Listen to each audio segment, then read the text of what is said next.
Olá, meu nome é Bruna, sou aluna da Faculdade Milton Campos e do Ecossistema Ânima, e integrante da Oficina de Estudos Avançados Interface do Processo Civil com o Processo do Trabalho, o IPCPT.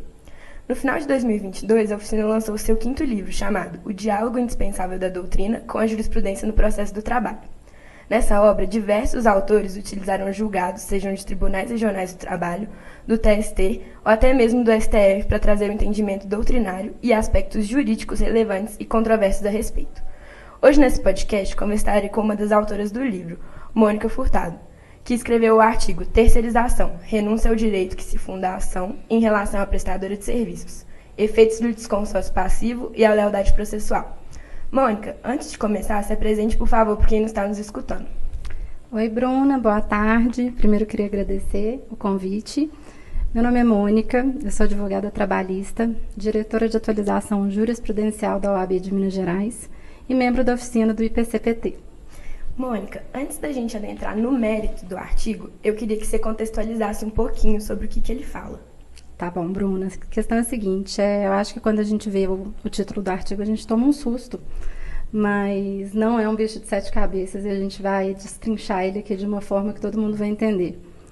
Em brevíssimo resumo, o artigo ele vai apresentar uma ementa de um julgado da 4ª turma do TST e a problemática referente ao Instituto do Litisconsórcio passivo nas demandas judiciais que estão envolvendo terceirização.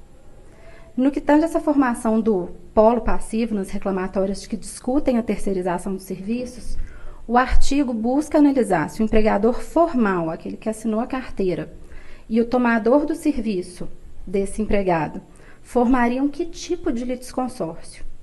A gente tem aí a opção, seria necessário ou facultativo, ou seria unitário ou simples. A resposta dessas duas perguntas, por mais que pareça um pouco muito criteriosa, ela é muito importante, de alta relevância, porque conforme a gente tratou aqui no nosso artigo, elas podem gerar consequências do ponto de vista tanto prático quanto processual. E no caso em questão, o impacto notado seria nessas situações em que o reclamante, o empregado, renuncia ao direito a que se funda a ação quanto a apenas uma das rés. Essa renúncia, ou seja, ele continuaria com a demanda somente contra uma delas, né? Essa renúncia aproveita todo mundo ou ele tem direito a renunciar só contra uma delas? Então é isso que a gente tentou trazer aqui um pouquinho no artigo. Até porque esse assunto foi discutido aqui em regionais, e regionais com decisões diferentes. Inclusive aqui, o nosso Tribunal de Minas Gerais teve uma decisão totalmente diferente depois que o TST trouxe essa problemática. É verdade. E assim, eu queria que você também conceituasse pra gente litisconsórcio passivo, necessário, unitário e simples. Falar um pouquinho sobre a renúncia também, que muita gente confunde, para quem tá em casa e não sabe, quem tá desesperado porque não lembra. E para quem já sabe, mas é sempre bom a gente falar, né? Relembrar. Eu te confesso que eu tinha muita dificuldade na época de aluna em entender essas diferenças. Eu falava, ai meu Deus, é tanto conceito, tanta coisa diferente, quanto que é um, quanto que é o outro. E acabou que a prática, ela é um grande professor pra gente, né? Uma grande professora, no caso. Então, não é difícil, gente, vamos lá comigo. O que é o litisconsórcio? Litisconsórcio é um instituto que significa que a gente vai ter pluralidade de parte em um lado da demanda, ou no polo passivo, ou no polo ativo. Ou seja, a gente vai ter mais de um reclamante ou mais de uma empresa no polo passivo. Então, isso é um litisconsórcio. Portanto, o litisconsórcio pode ser passivo ou ativo. Ativo quando a gente tem mais de um reclamante, mais de um autor, e passivo quando a gente tem mais de uma empresa respondendo. E aí, com relação a essa pluralidade dos réus, né, a gente está aqui falando sobre um litisconsórcio passivo, é importante a gente entender o seguinte: a inclusão de todas as empresas nesse polo, ela é obrigatória? Ela é legalmente obrigatória? Porque se for, a gente está falando aí de um litisconsórcio necessário. Se não for, se for uma mera faculdade, aí a gente vem para o facultativo. Então, a gente já desmistificou essa parte. A segunda parte de unitário ou simples é a consequência da decisão. A decisão, forçosamente, tem que ser igual para todos os réus ou não? você pode ter resultados diferentes para os réus. Então, se você me responder que a decisão tem que ser idêntica, a gente está falando de um litisconsórcio unitário. Se você me falar que não, a gente está falando de unitário. A gente pode ter duas sentenças diferentes. Uma improcedente, uma procedente em parte, para os réus diferentes. Então, é mais ou menos isso. Acho que deu para entender, né? Deu para entender. Eu acho que todo mundo ficou bem calminho agora e todo mundo relembrou bastante. Ô, Mônica, eu vi que no seu artigo você fala de decisões muito importantes do STF e do TST, que inclusive você mencionou depois que ela até mudou. Inclusive no final do artigo você coloca ela, explica isso direitinho. Eu queria que você me falasse um pouco dessas decisões e a repercussão que elas tiveram no mundo jurídico.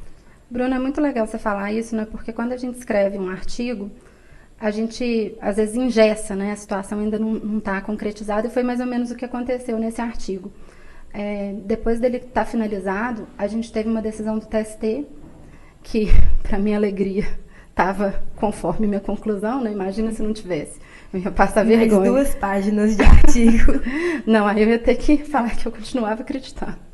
Mas, então eu tive a graça, né, do livro ainda não ter ido para a editora, então consegui fazer essa inclusão aí no final.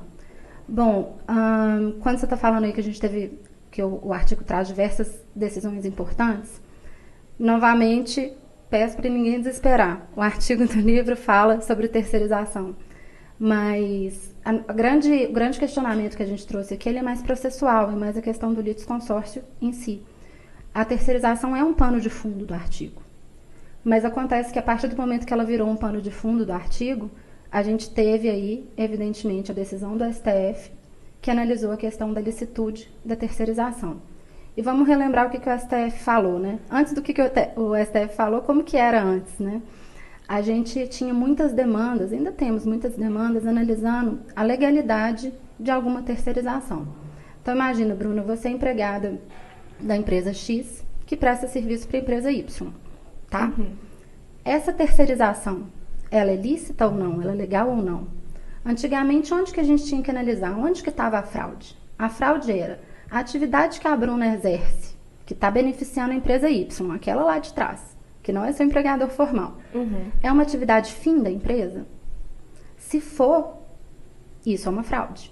Porque aquela empresa tinha que ter te contratado. Ela não pode colocar uma empresa no lugar para receber tudo. Entendi. Mas se é uma atividade simplesmente meio, não. Aí a gente teria uma terceirização lícita.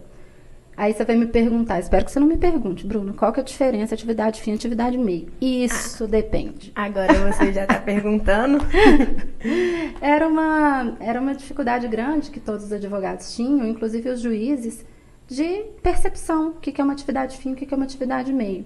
Então, por isso que essas instruções, né, essas audiências de instrução eram longas, com muitas testemunhas, eram processos com muita prova, né, muita prova testemunhal. Uhum.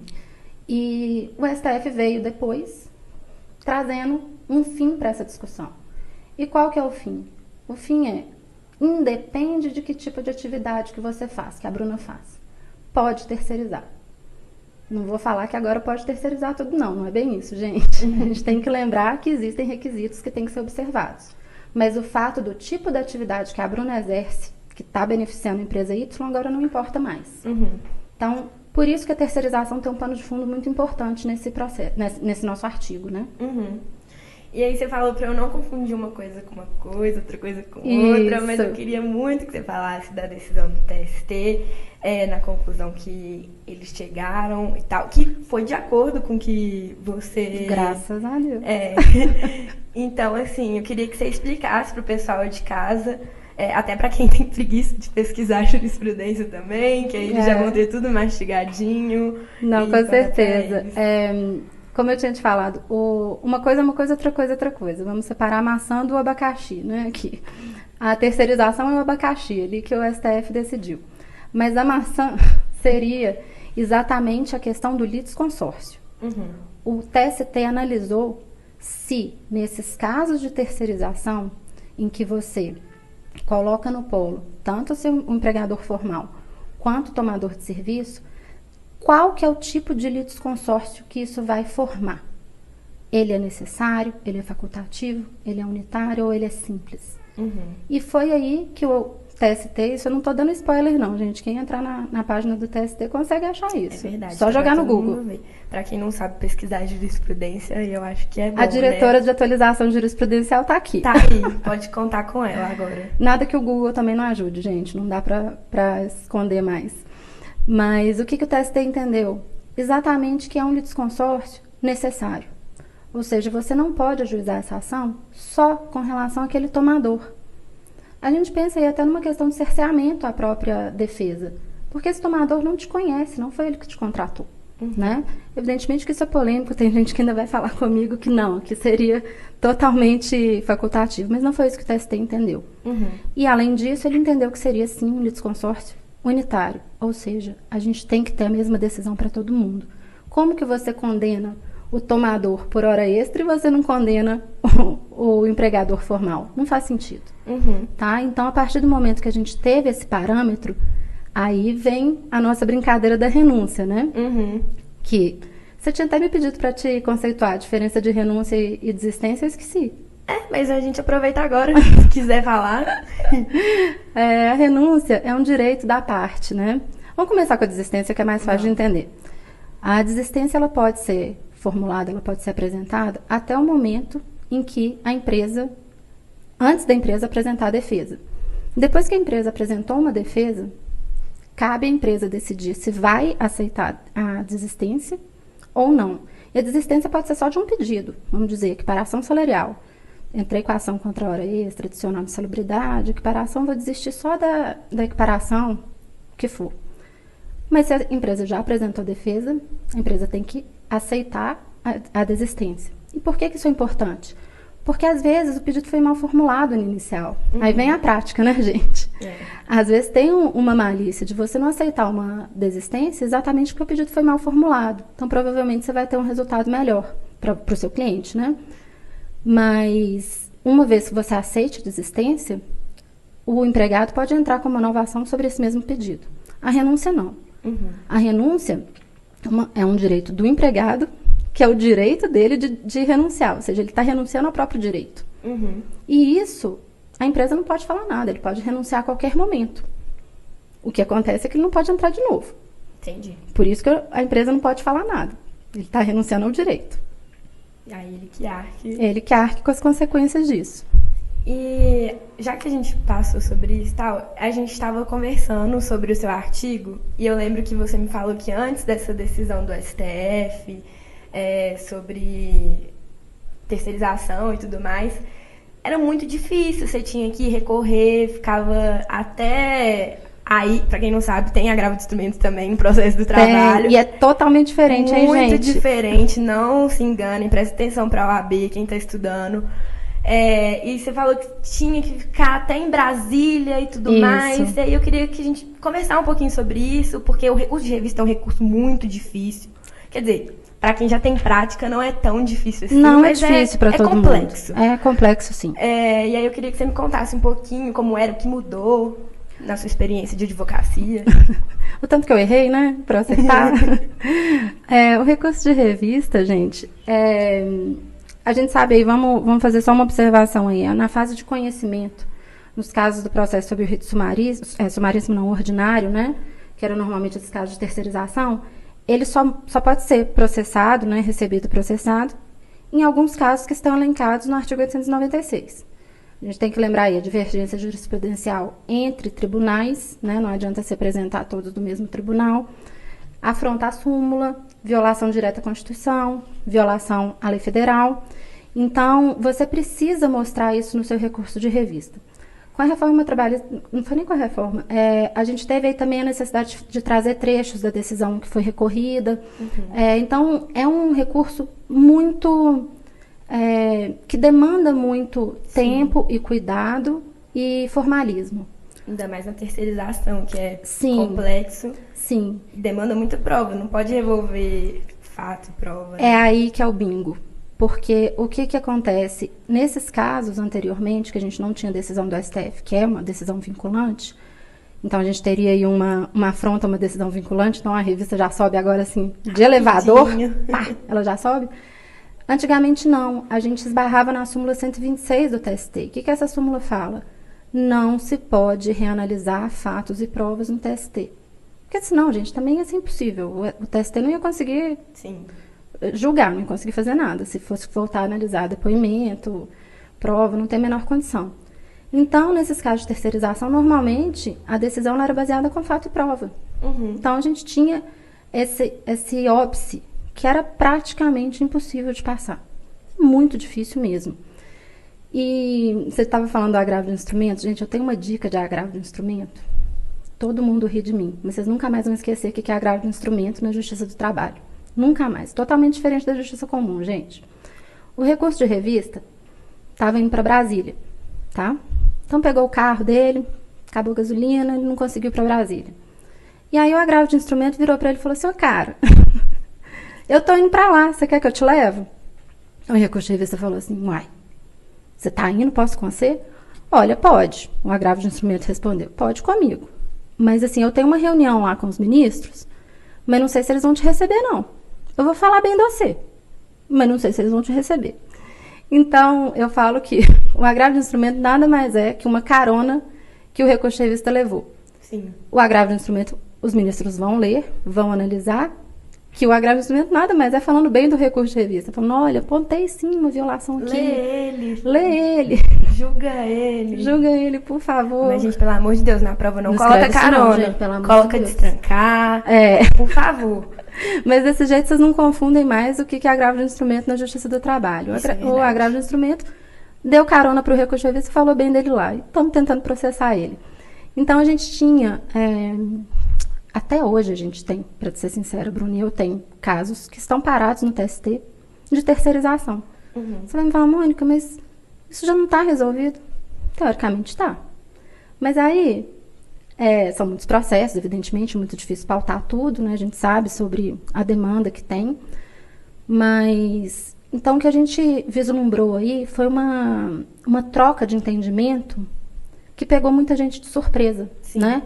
Então você tinha processos que estavam lá no TST, aguardando julgamento, em que a decisão era, a terceirização foi ilícita, fraudulenta. E aí ele está lá aguardando julgamento. E aí vem a decisão do STF. Muda tudo. Sim. Muda tudo. Tá? Então, esse aí que é o grande gancho. E aí que vem a renúncia. Porque o que a gente via na prática, acontecendo diversas vezes, é que muitas vezes uma das empresas, depois do recurso ordinário, decide não recorrer. Ou então faz uso da garantia, né, do depósito recursal da outra empresa. Sim. Que isso também é possível, mas isso aí tem que ser outro podcast, gente. Então, o que a gente tinha? A gente tinha só uma das empresas recorrendo lá no TST. E o que o reclamante fazia? Renunciava com relação a ela. E o que essa renúncia gera? Qual que é a consequência? Essa pessoa sai da lide. Essa empresa sai da lide.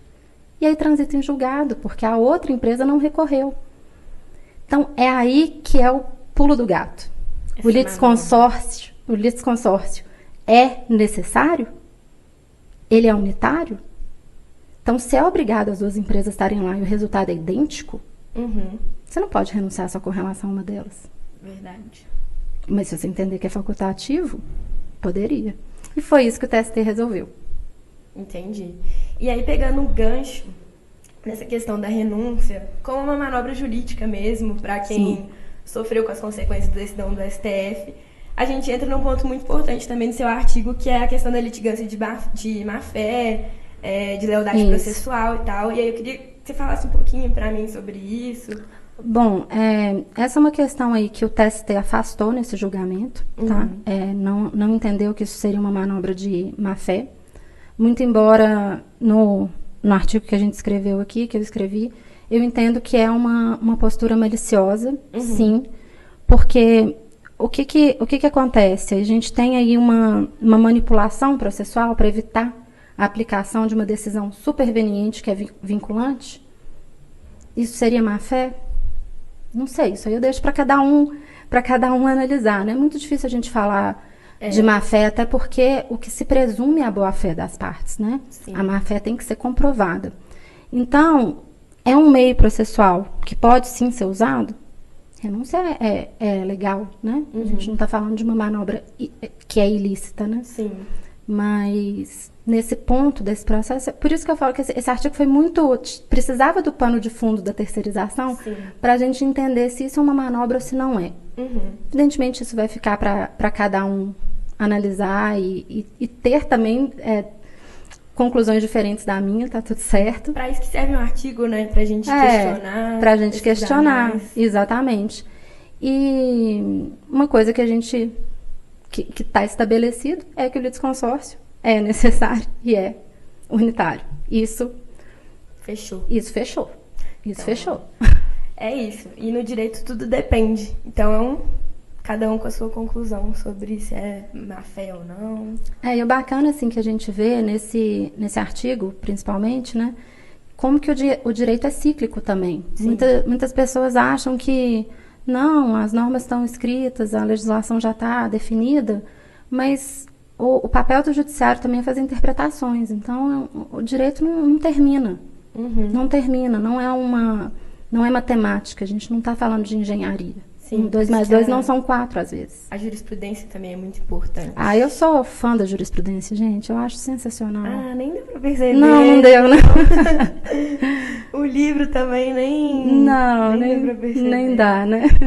Mas então, Mônica, eu queria agora, pra gente fechar, amarrar isso tudo, que você me falasse um pouco da conclusão que você chegou e também como que você chegou nesse tema, porque é um tema, assim, que... De onde que eu tirei isso? De onde você tirou ele? Ô, Bruno, um dia eu tava tomando banho e pensei nisso, brincadeira. É que é muito difícil escrever um artigo, pensar num tema para um artigo, né? Pra quem quer seguir na carreira acadêmica, enfim. Não, gente, isso não caiu, não saiu da minha cachola, não. Isso aí realmente é minha prática jurídica, né? Eu sou advogada, como eu te falei, advogo há muitos anos já. Mas eu sofri na pele isso que aconteceu, essa alteração da terceirização, do entendimento do STF. Eu teve uma época que eu fiquei conhecida lá no TRT como a menina da terceirização. Chegava lá na turma, eu ia despachar com o desembargador. Juro, gente, juro que aconteceu. O menino gritava assim, Excelência, é a menina da terceirização. Aí eu já olhava e falava assim, oh meu Deus do céu, eu tô ficando famosa. E não era bom, né? Porque eles não aguentavam mais me ouvir. Mas, então foram casos concretos que eu tive em que eu tive que tentar explorar isso de todas as formas possíveis. Foi muito difícil no começo, porque o nosso tribunal tinha um entendimento contrário, que tinha sido analisado pelo Pleno. Então, foi duro. E eu me lembro quando eu tive que despachar lá em Brasília, eu sofri. O nome do artigo tinha que ser Retratos do Meu Sofrimento. Retratos do Meu Sofrimento. Uma análise da menina da terceirização. Um dia você chega lá, né? Isso.